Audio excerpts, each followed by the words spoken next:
Texas Chainsaw Massacre, The Next Generation. What the hell did I just see? Uh, you guys know I watched it last night. I had to stop there and think for a minute what I was going to say, but whoo, man, this movie was. To be really honest with you, this is the last of the Texas Chainsaw Massacre films I've seen. This was the only one that I haven't seen until last night. Now I have officially seen all of the Texas Chainsaw Massacre movies, and I gotta tell you, this is not my favorite franchise, but I have to talk about this one in particular because it is very, very different from the other ones. Of course,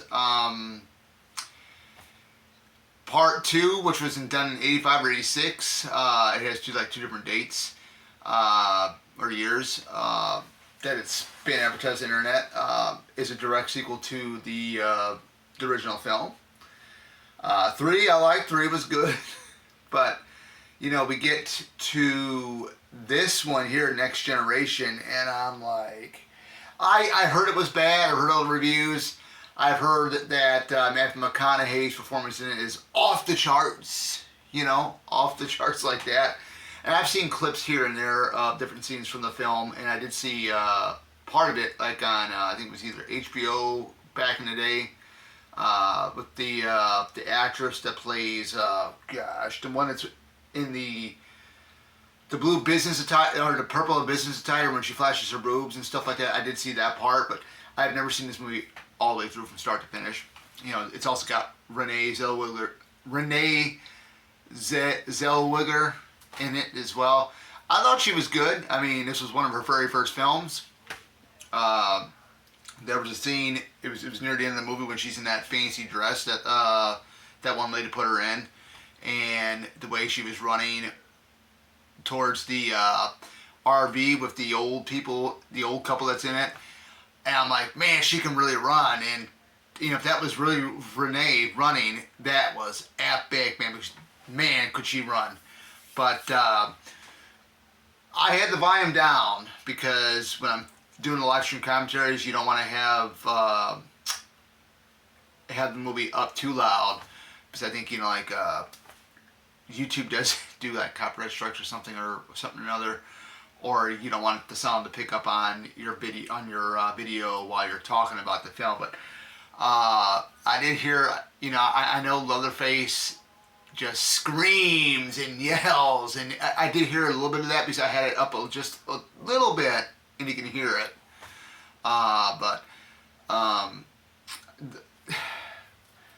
This all happens on prom night, and a group of friends, they go down a wrong road.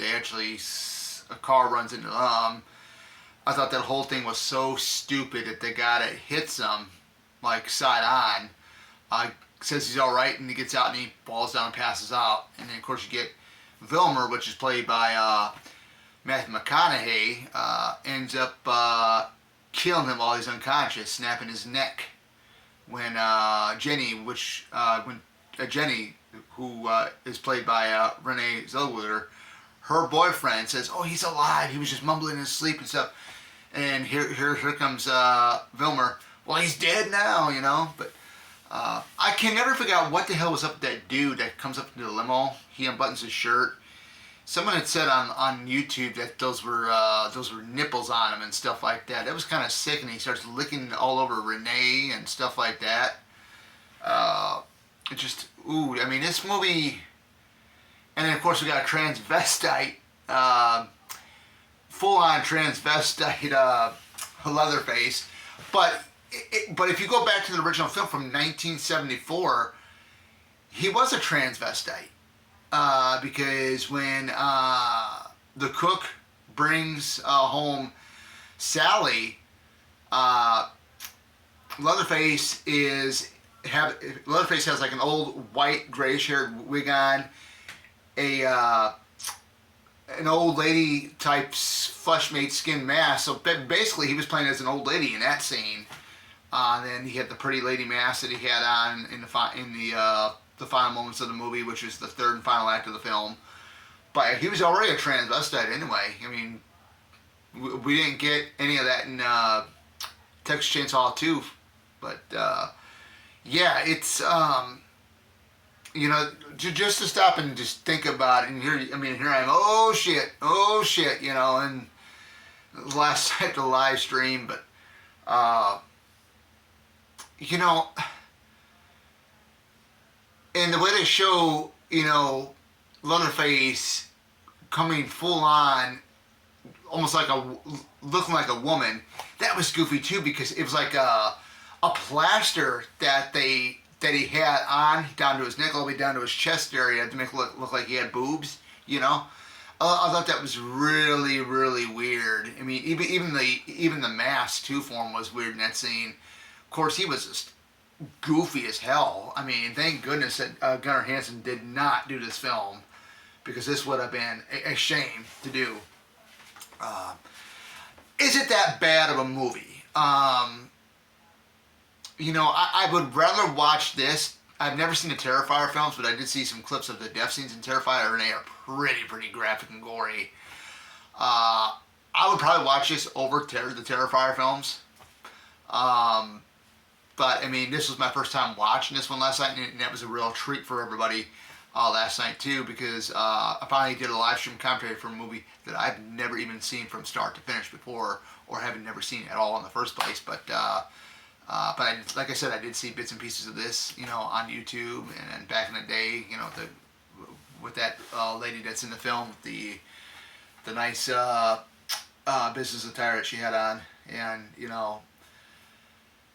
I mean, there are other movies that are bad out there, but I mean, this is not really, I wouldn't say at the bottom. But I think they could have gotten a better Leatherface, if you ask me. I mean, he was just almost like, he was just too much over the top. It didn't seem like the Gunnar Hansen or the Bill Johnson or the Ari Mihailoff Leatherface.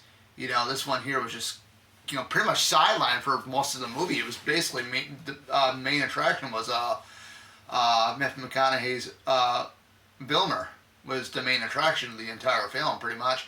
I like the little homages, because they're saying that this was a remake to the original one, but it's a comedic remake of the original film, because there was homages to it, like what your brother did to this door, and then when Jenny Renee Zellweger's character is being chased by him in the woods, and that was an homage, to the chase scene with Sally. Leatherface chasing Sally when she gets up to the gas station. In this one, she runs up to I think it's like a mobile home trailer or something where that businesswoman is at, and all of a sudden Leatherface stops just like that. That was another homage to the original film. I saw that and a couple of homages to the original film, which I thought was pretty cool. I think they tried to homage the ending where Renee is running to the motorhome with the older couple. That's like an homage to when Sally ran towards the pickup truck when the pickup truck slammed on its brakes and stuff like that. I thought that was it was pretty neat, Now, would I own the movie? Because I know the movie's $5 on Vudu. I'm not really sure if I would or not. Was it really that gory? Not so much. There was really nothing, too gory. I mean, you had Vilmer cutting himself in a couple scenes and stuff like that. But for the most part, I don't think it was, really on the gore level. I don't think it was really, really gory. But, I mean, it had like a comedy vibe to it a little bit as well. But, further to do, I mean, it's not the best movie. I can tell you right now which ones were my favorite in this franchise. And people might say that I'm kind of crazy, but I love Leatherface, Texas Chainsaw Massacre 3, because of a couple of reasons. We got Ken Foree in it. Ari Mihailoff I thought was awesome as Leatherface. And, we got Viggo Mortensen in that one, so that's pretty cool. In this one, we got a very young Matthew McConaughey and a very young Renee Zellweger. This was before they made it big, But further ado, that is it for my video, my review. A little bit of a rant, a little bit of a review, whatever you want to call it. But like I said, this is Oracle signing out. I'll see you guys back here next time. Take care.